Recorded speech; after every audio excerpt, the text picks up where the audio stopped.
នៅក្នុងគម្ពីរសតន្តបិដកអង្គុត្តរនិកាយទុក្កនិបាតព្រះអង្គបានសម្ដែងអំពីបុគ្គលដែលរកបានដោយកម្រហ្នឹងពីរពួកទី1គឺបុព្វការីទី2គឺកតញ្ញូកតវេទីបុគ្គលហ្នឹងព្រះអង្គលោកចាត់ថាជាបុគ្គលរកបានដោយកម្រ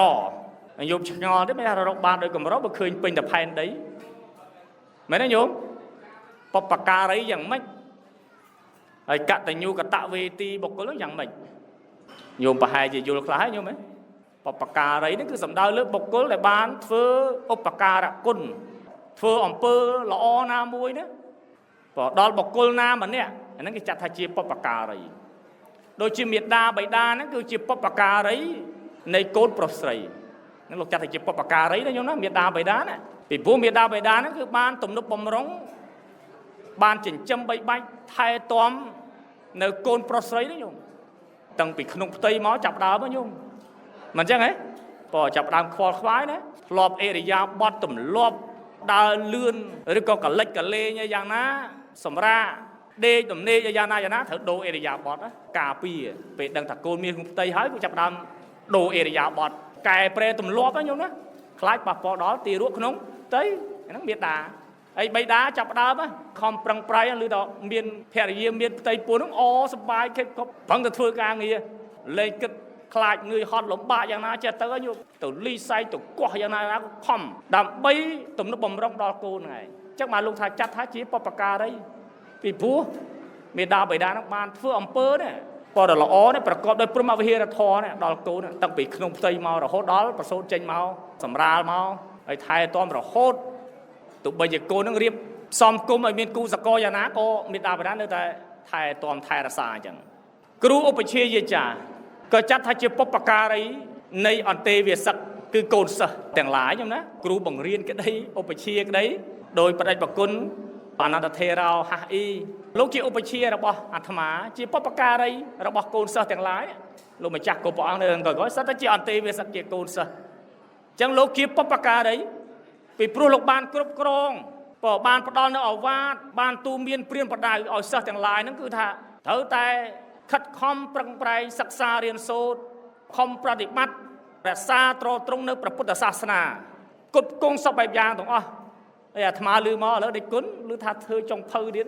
ដោយឪពុកផងដោយម្ដាយផងថ្ងៃនេះឮដំណឹងមកលើធ្វើចុងភៅញោមអត់មកជួយទេញោមឲ្យដេចគុណធ្វើចុងភៅហ្នឹងហើយអញ្ចឹងគ្រូឧបជាគ្រូអាចារ្យបង្រៀនគឺជាបុព្វការីរបស់សិស្សទាំងឡាយ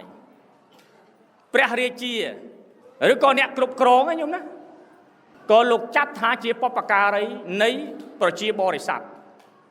ក៏ព្រះរាជានេះក៏ជាបុព្វការីនៃអាណាប្រជានុរាស្ត្រ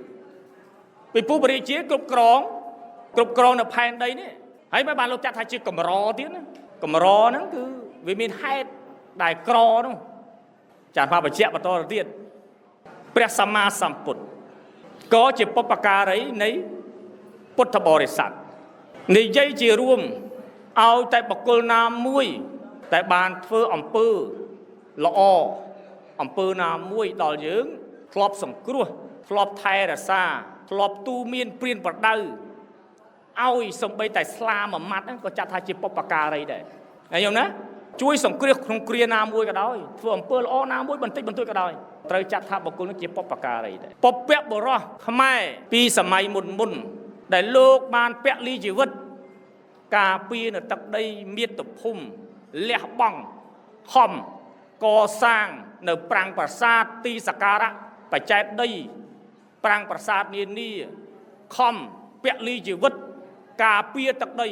ណាយកឈាមស្រស់ស្បៃស្រស់ទៅពាំងទៅរៀបរៀងនៅគ្រឿងសត្រាវុធទាំងឡាយដើម្បីការពារនៅទឹកដីហ្នឹងឲ្យយើងជាអនុជនចំនួនក្រោយជាបច្ឆាជនជាមនុស្សខ្មែរចំនួនក្រោយហ្នឹងក៏ចាត់ថាជាបុព្វការីរបស់យើងដែរលោកទាំងអស់នោះគឺជាបុព្វការីពីព្រោះលោកបានធ្វើអំពើដ៏ល្អដើម្បីថែរក្សាដើម្បីការពារដើម្បីផ្ដល់ជាប្រយោជន៍ដល់យើងនេះហ្នឹងក៏ចាត់ថាជាបុព្វការីដែរអញ្ចឹងបុព្វការីនេះលោកចាត់ថាជាបុគ្គលដែលរកបានដោយកម្រពីព្រោះមេដាបិតាញោម mình nghe đó nhôm đó cục cron côn prosấy đó đạiประกอบដោយព្រមវិហារធរណាមិនងាយទេអញ្ចឹងត្រូវតែគ្រប់គ្រងគោនឹងដោយព្រមវិហារធរមេដាបេដានេះគឺតែងតែមានព្រមវិហារធរញោមមេដាបេដានេះតែងតែមានព្រមវិហារធរញោមណាមិនថាកូនល្អមិនថាកូនអាក្រក់ទេមិនអញ្ចឹងញោមគឺថាតែងតែខ្វល់ខ្វាយគិតគូរនៅកូនទាំងអស់ហ្នឹងកូនអាក្រក់ក៏ដោយកូនល្អក៏ដោយសក៏ដោយខ្មៅក៏ដោយកើតមកពីកលវិការមិនគ្រប់អេរិយាបថអីយ៉ាងណាមិនពេញលក្ខណៈក៏មេដាបេដានៅតែស្រឡាញ់នៅតែអាណិតកូនថាកូនប្រុសមិនថាកូនស្រីមិនថាសមិនថាខ្មៅទេកូនទាំងអស់មិនចឹងញោម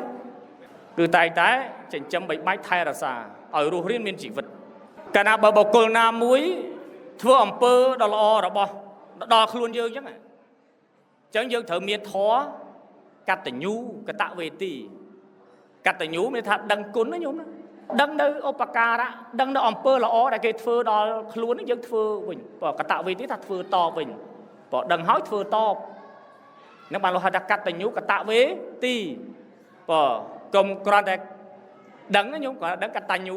ដឹងតែគុណគេគាត់ធ្វើគុណបើបានធ្វើតអីសោះអាហ្នឹងក៏អត់ទាន់បានហៅថាកតញ្ញូកតវេទីដែរញោមចឹងតតែប្រកបដោយលក្ខណៈពេញបរិបូរណ៍ទាំងអស់ហ្នឹងបានលោកចាត់ថាជាបុគ្គលដែលរកបានដោយកម្រក្នុងលោកបើបុគ្គលពីរពួកហ្នឹងញោមណាបុគ្គលពីរពួកនេះគឺមិនងាយនឹងរកទេរកបានក្នុងលោកទេញោមមិនងាយទេអញ្ចឹងជាបុគ្គលកម្រកតញ្ញូកតវេទីបបការីនេះគឺមិនងាយទេនៅក្នុងព្រះពុទ្ធសាសនាកតញ្ញូគឺជាមាគ៌ានៃព្រះពោធិសត្វញោមដែលធ្លាប់បានអានជាដកគ្រប់បជាដកនៃរឿងពោធិសត្វគឺតែតែយកធម៌កតញ្ញូនេះគឺជាគោលជាប្រធាននៃកុសលញោមណាលោកចាត់ថាកតញ្ញូនេះគឺជាក្បាលញោមក៏ដូចទុកដូចជាក្បាលជាប្រធានជាមូលនៃកុសលយើងធ្វើអំពើល្អណាក៏ដោយប៉ុន្តែប្រសិនបើយើងបាត់នៅកតញ្ញូធ្វើអំពើណាមួយណាលែងមានធម៌កតញ្ញូទៅប្រមាថបបការីមានមេដាបៃតាឈ្មោះថាមិនប្រសើរយើងកាត់នៅក្បាលដែរញោមបាត់នៅប្រធាននៃកុសលចឹងបានព្រះសម្មាសម្ពុទ្ធជាម្ចាស់ព្រះអង្គទ្រង់សរសើរនៅភាពជាបុគ្គលដែលមានធម៌កតញ្ញូនៅក្នុងមាតុបោសកៈសោតក៏ដូចជានៅក្នុងសាមជាដកដែលយើងហៅថាសវណ្ណសាមញោមដែលធ្លាប់ស្ដាប់ដែររឿងសវណ្ណសាមណាលោកសម្ដែងថាម៉េចញោមថាយោមេតរាំងបេតរាំងវាមច្ចោធម្មេនបោសតិអ៊ីថេវណੰបសង្សន្តិបច្ចៈសកេបមោទតិគឺថាបុគ្គលណាដែលចិញ្ចឹមថែរក្សានៅមេត្តានិងបិតាប្រកបដោយធម៌ក្នុងលោកនេះបណ្ឌិតទាំងឡាយតែងសរសើរនៅបុគ្គលនោះក្នុងលោកដតីក្នុងបរៈលោកថាបន្ទាប់ពីស្លាប់ទៅរមែងបុគ្គលនោះរមែងត្រេកអរក្នុងឋានសួគ៌សកេបមោទតិគឺរមែងត្រេកអររីករាយក្នុងឋានសួគ៌ទេញោមណាអញ្ចឹងបុគ្គលដែលមានធម៌កតញ្ញូកតវេទីនេះគឺរមែងត្រូវបណ្ឌិតទាំងឡាយសរសើរបណ្ឌិតទាំងឡាយគឺមានប្រពុតជាដើមណាញោមណាក្នុងទីនេះគឺថាពាក្យថាបណ្ឌិតាគឺស្មើនឹងព្រះសម្មាសម្ពុទ្ធជាដើមដែលទ្រង់តែងសរសើរនៅបុគ្គលដែលមានកតញ្ញូកតវេទីសំបីតែសកទេវរាជស្ដេចទេវតាក៏តែងតែថ្វាយបង្គំនមស្ការនៅបុគ្គលដែលមានធម៌កតញ្ញូកតវេទីប្អិនថ្វាយបង្គំញោមប្អិនតែងតែថ្វាយបង្គំចំពោះបុគ្គលណាដែលមានធម៌កតញ្ញូកតវេទីគឺបុគ្គលដែលដឹងគុណអ្នកដតីដែលគេបានធ្វើហើយណាញោមណាទោះបីជាធ្វើដំណើរទៅតាមអាកាសក្តីតាមផ្លូវទឹកក្តីទៅដំណើរទៅក្នុងព្រៃក្តីគឺមិនងាយនឹងស្លាប់ដោយការធ្វើដំណើរទាំងអស់នោះញោមបើនិយាយទៅថាខ្មែរថាស្លាប់គេញោមស្លាប់តៃហោងគឺស្លាប់អាកាលមរណៈណាមួយញោមគឺមិនងាយទេបើមិនស្លាប់ដោយហេតុហ្នឹងទេបុគ្គលដែលមានធម៌កតញ្ញូកតវេទីហ្នឹងបើដូចជារឿងបរោះ2នាក់ញោមបរោះម្នាក់ហ្នឹងបើតែពេលដែលធ្វើដំណើរទៅហ្នឹងគាត់ហេវហត់វាស្រែកទឹកហ្នឹងចូលទៅសុំស្លាមួយម៉ាត់ពីបរោះម្នាក់បើទៅធ្វើជំនួយណាតាមសំពៅហ្នឹងហើយធ្វើដំណើរទៅដល់ពាក់កណ្ដាលមហាសាគរលិចបើលិចនៅក្នុងមហាសាគរហ្នឹងពេលលិចទៅបុគ្គលដែលសុំស្លាគេហ្នឹងមានកដាមកប្រទេសពងហែខ្វាយហ្នឹងហើយបុគ្គលដែលឲ្យស្លាហ្នឹងអត់មានកដាតោងបើហែនៅក្បែរហ្នឹងក៏រលឹកនឹកឃើញនៅគុណណាញោមណានៅគុណបន្តិចបន្តួចសំបីតែស្លាមួយម៉ាត់ហ្នឹង នឹកឃើញបុគ្គលនេះក៏អញស្រែកហៀវហត់អស់កម្លាំងបានឲ្យនៅស្លាមួយម៉ាត់ឥឡូវហ្នឹងកំពុងតែនេះហើយអញ្ចឹងឥឡូវមិនមានអីតបទេអញ្ចឹងបន្ទះក្តារដែលខ្លួនកំពុងតោកណាញោមណាក៏បានឲ្យទៅបរោះហ្នឹងដោយការរលឹកនៅគុណហ្នឹងញោមអញ្ចឹងក៏ឲ្យនៅបន្ទះក្តារទៅបរោះដែលបានឲ្យនៅស្លាមួយម៉ាត់ហ្នឹងណាអាហ្នឹងគឺការដឹងគុណញោមប៉ុណ្្នឹងហេតុទេក៏ប្រឹងហែទៅហើយបរោះដែលឲ្យស្លានក៏ហែតោងក្តារដែរវាហែអស់កម្លាំងទៅក៏ភ្លឹកមកភ្លឹបទៅណាញោមណាមកភ្លឹបទៅដល់លើគោកទេវតាយកទៅដាក់លើគោករស់ទាំងពីរដែរញោមនេះដោយអំណាចអីញោមដោយអំណាចធម៌កតញ្ញូហ្នឹងញោមដឹងគុណណាហើយបុគ្គលដែលធ្វើបព្វការីណាតែធ្វើអំពើល្អហ្នឹងក៏ទៅទេវតាថែរក្សាសង្គ្រោះដែរញោមមិនឲ្យវានេះណាញោមឃើញទេมันស្លាប់ដោយការលិចនៅក្នុងទឹកហើយបើធ្វើដំណើរតាមអាកាសមិនធ្លាក់យន្តហោះទេញោមមិនធ្លាក់ទេញោមឆ្លងទ្វីបឆ្លងក៏ដោយក៏មិនងាយដែរបងពីព្រោះមានទេវតាថែរក្សាហើយយកប្រពន្ធថ្វាយគុំឲ្យខ្ញុំចុះទេវតាទាំងឡាយមិនគោរពមិនឲ្យលំទោនចំពោះបុគ្គលនឹងយ៉ាងម៉េចញោមចឹងបុគ្គលណាក៏ដោយឲ្យតែមានធម៌កតញ្ញូនេះពិតប្រាកដគឺរមែងចម្រុងចម្រើនរុងរឿងទាំងក្នុងលោកនេះនិងលោកដទៃរុងរឿងមិនចយុទ្ធ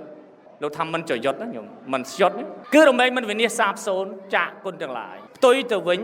ប្រសិនបើយើងខ្វះនៅធម៌កតញ្ញូកតវេទីមិនមានការដឹងគុណចំពោះលោកឪពុកអ្នកម្ដាយចំពោះគ្រូឧបជាយាចារ្យចំពោះទឹកដី